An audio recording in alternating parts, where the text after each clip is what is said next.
Hey guys, it's Ike, and welcome back to another edition of Bad Ramblings, the series where I ramble on badly. Before we get started into this video, I just wanted to talk about the first volume of Shimanami Tasogare. I highly recommend this book, first of all. This is a great story about the LGBTQ+ community, and the storyline is about this kid who is very insecure about his sexuality, and he encounters a small little community of other LGBT people. LGBTQ, whatever, fuck all these phrases. But anyways, he encounters a little community who helps him grow, and eventually he comes to term that yes, he is very gay.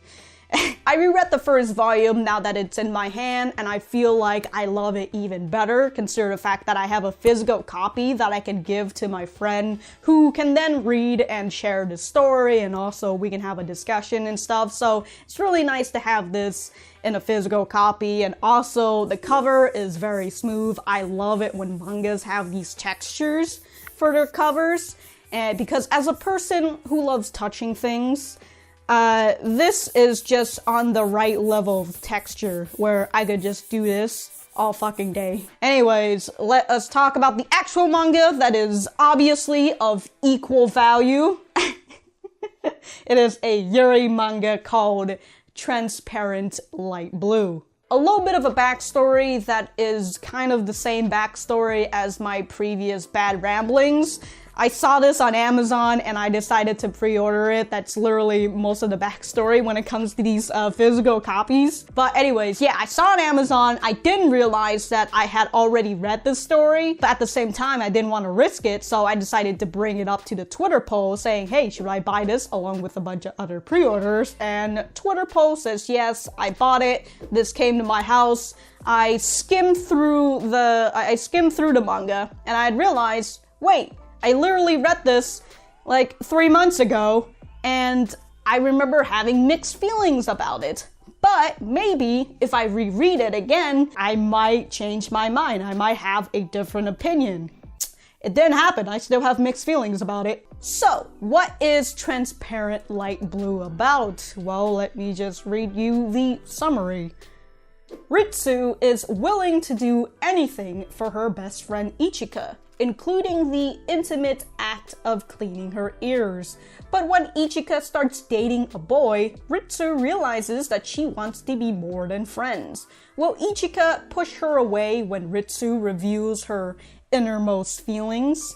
I feel kind of bad for Shun because not only does he get like the short end of the stick, but he isn't even mentioned in the summary.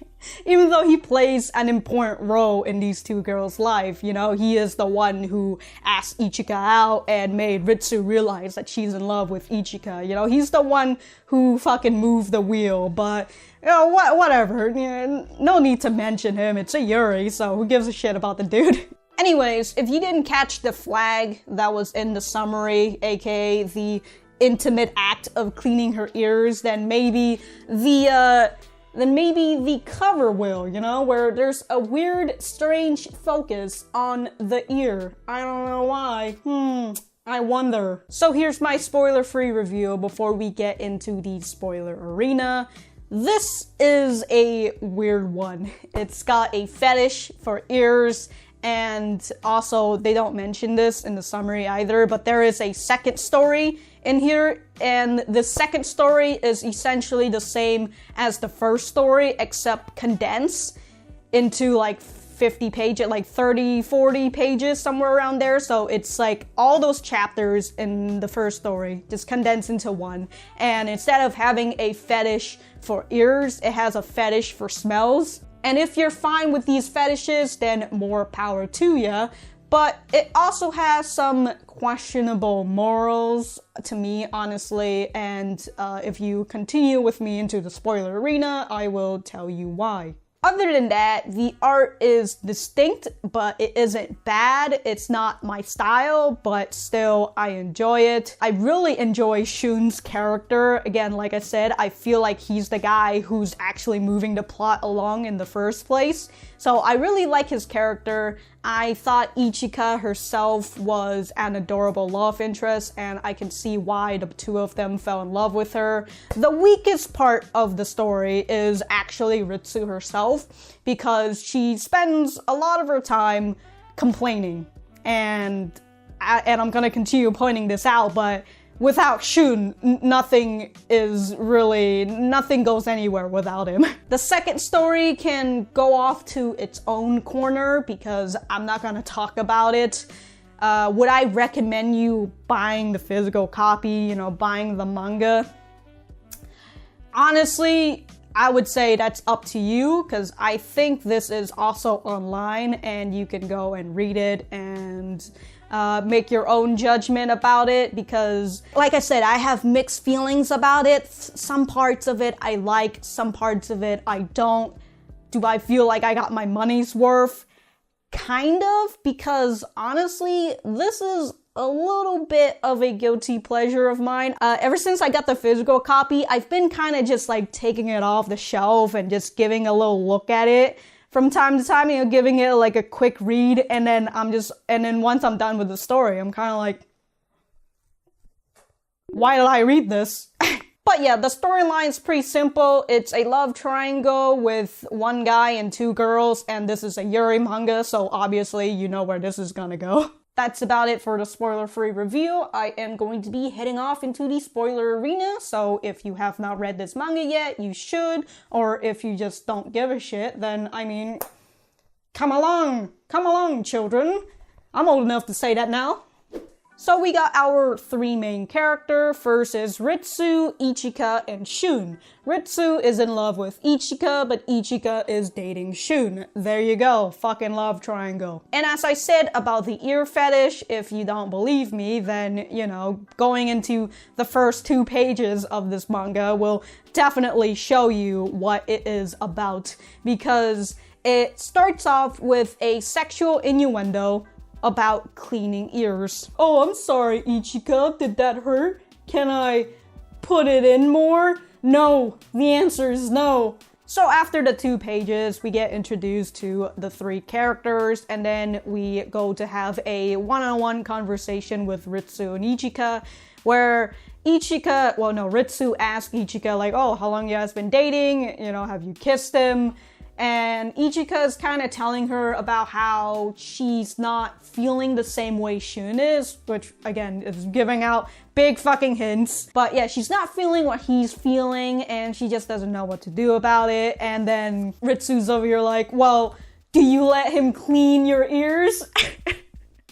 And Ichika respond, no, I only trust you with cleaning my ears. Are you kidding me? You're using the whole ear cleaning thing as a fucking metaphor for Ichika being in love with Ritsu, but she just doesn't know it yet? Like, how dare you? Not long after the first 2 pages, we get hit with another ear cleaning scene.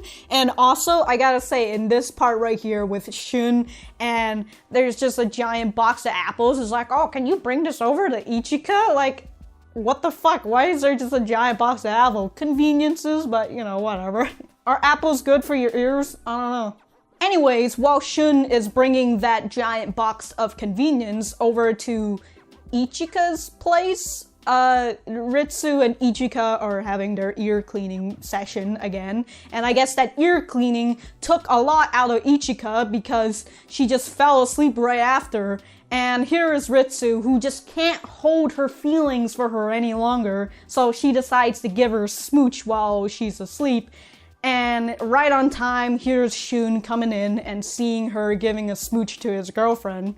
So obviously he's fucking pissed, but also Ichika woke up at the correct moment, and then they just have an awkward apple eating session. And at that point, because again, like I said, I thought that he was bringing it over to Ichika's place, but for some reason, Ichika and Shun leaves the room after they finish eating the apples. And we also find out that Ichika was awake for the kiss scene because she's over here like blushing and and panicking over it and stuff. But that's what confused me, because isn't that Ichika's place, or did you brought it over to Ritsu's? Let me just reread before I make a fool out of myself. It's so heavy, I can do this. Ichika's place is right next door. Yeah. So he is over at Ichika's place. Then why did fucking Ichika leave, you know? Like, if it was her place, then it would have been Ritsu and Shun who left, then they would be, like, arguing about it. But whatever. Now that Ritsu has planted a kiss on Ichika's lips, she gets flustered around Ritsu and she just can't be near her anymore. And after that whole situation of Ritsu like grabbing her hand and then Ichika running away, Shun and Ritsu have their one-on-one conversation where Shun says a lot of things that I agree about. I really like it. And Ritsu is over here whining about like, oh, why did you have to start dating her? Now I found out that I am actually a lonely and desperate lesbian. Oh, why? While she's in her oh woe is me mode, she is blaming it on Shun because he's the guy who asked Ichika out and, you know, as I said, made Ritsu realize that she's in love with Ichika. So it's all his fault for falling in love with Ichika and making a stance, you know, and actually asking her out. And that is exactly what Shun says. He's like, oh, so I'm the villain now, even though all I really am is that I'm just in love with her and I ask her out and that's it. He ends his note on, at least I confess to her. Hey man, fucking Shun kicked your ass in that fucking argument, just saying. After that scene, we go back to having a one-on-one conversation with Ritsu and Ichika, where Ritsu starts whining and complaining to Ichika about how she decided to date Shun and leave her all alone again, and that, oh, woe is me, I am just a lonely, sad, and desperate lesbian. Oh, God.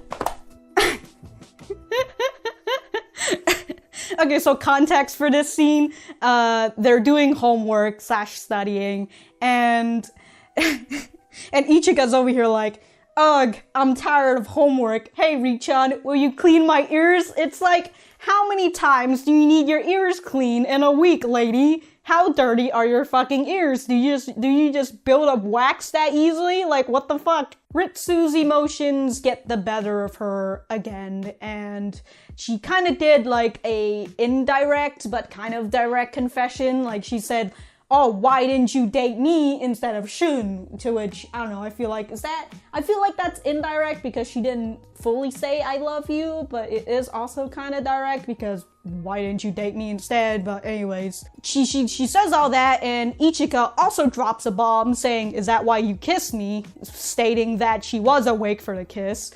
And we get this really nice colorful page that also leads into the final chapter.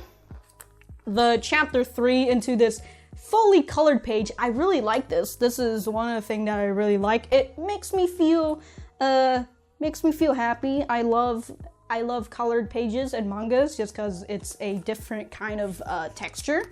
It's a different texture paper. It's really nice. I enjoy it.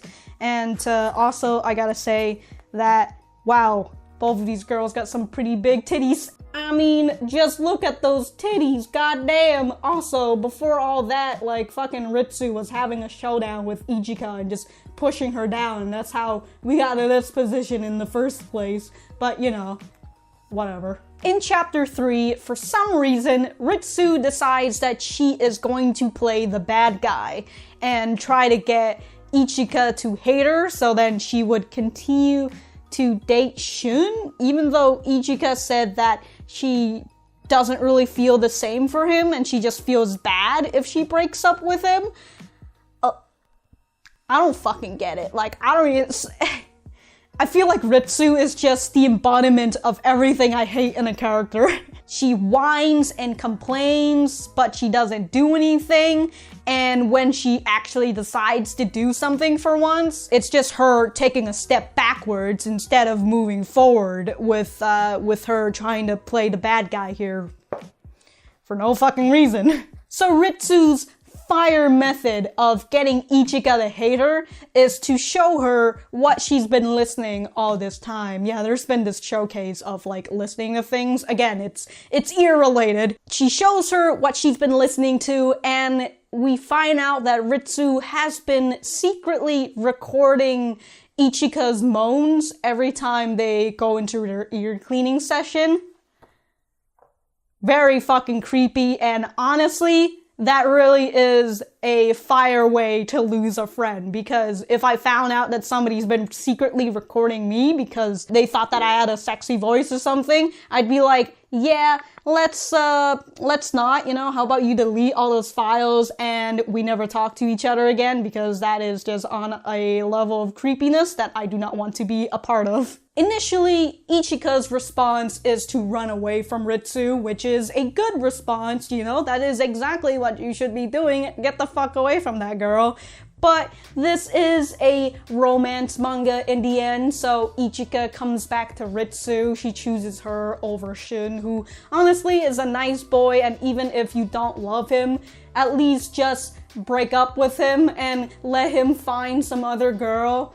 And I'm about to go into another rant about how nice guys in Yuri mangas never get anything. Not only is he a nice guy, he's fucking assertive, you know? He saw something, you know, he found a girl he loves and he confessed to her. At least he's actually making change, making a fucking movement.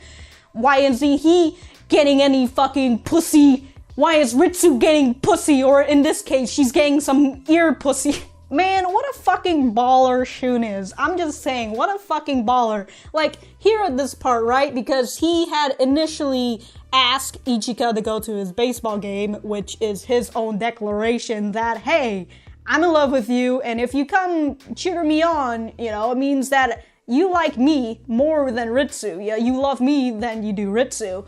But he's over here like, I can't hear anything. And he says, I thought I could beat her, but... So he's like, I thought I could beat Ritsu, but it seems like she's the one who won in the end. What a fucking nice fellow. He's not even like that mad about it. So Ichika comes back to Ritsu in the end, and the first thing she says to her is, will you clean my ears? And in this nice, relaxing scene, Ritsu finally grows a pair of testicles and say, I love you. Fucking great. Should have done that like in the last chapter, and also you shouldn't have done that whole showing her your secret recordings of her moaning, but again, I guess it fucking worked if she came back to you. Oh, how nice. Ichika also said she loves her. Well, technically she says, I only want to be touched by you, but you know, I guess that is kind of the same as I love you, but man, after that, we get this whole fucking page right here. It is just absolutely fucking disgusting. I mean, come on, just look at this. What is this? This is absolutely fucking disgusting. Gross. Like, you can see here in this panel, she's getting saliva on her fucking finger, and then she's giving her a wet willy because that's totally romance, guys. All I'm saying is that if you don't do this to your lover, are you guys really dating? I'm just saying. As a person with sensitive ears and a person who may or may not have an ear fetish, you did not hear that from me. I wish that page was a little bit better and less fucking sloppy and filled with like all that fucking saliva, even though I know that she did lick her ears, so, you know, of course there's going to be fucking saliva all over her ear. But I will tell you this, there is a really nice ear scene, I don't know, I guess ear biting scene from one of my favorite romance manga. I can't remember the name of it right now, but it's from the same creator as the person who made Amagami SS. But yeah, I think it's called Kimi Kiss, right? Okay, so it is called Kimi Kiss. The subtitle is Various Heroines, because in each volume is a different female character. And the one I'm talking about is in volume 3 with Mitsuki. There's a really nice ear-biting scene there. I really enjoy it, and that reminds me, I need to get physical copies of that. By the way, I also really like volume 4 with Eriko. She is best girl. Fucking no debate about that. So after the ear sex, Ritsu and Ichika start dating each other, and Shun continues to be such a nice boy, such a good boy. I hope he finds himself true love in the future. I hope all these nice boys in Yuri mangas find themselves a lover in the later future. You know, I hope they all have good endings. And that is the end of the spoiler arena. I would give you my overall thoughts, although I feel like I've already said it in the spoiler-free review, so just check back on that, or just go to my website at ikrot.com for the written review. Other than that, please remember to like, share, comment, and subscribe. I've got my social media. Check me out on my Twitter, my Instagram. Got my Discord as well if you want to come on and hang out with me and some other cool individuals. If you guys enjoy my content and you want to support me financially, I do have my Patreon, where for $1 a month, you can spy out my friendship. Or if you want to support me indirectly, I do have my Amazon shop with my recommended Yuris, all of which you can check out in the description down below or in my comments. Thank you guys for sticking around, and I will see you guys in the next video.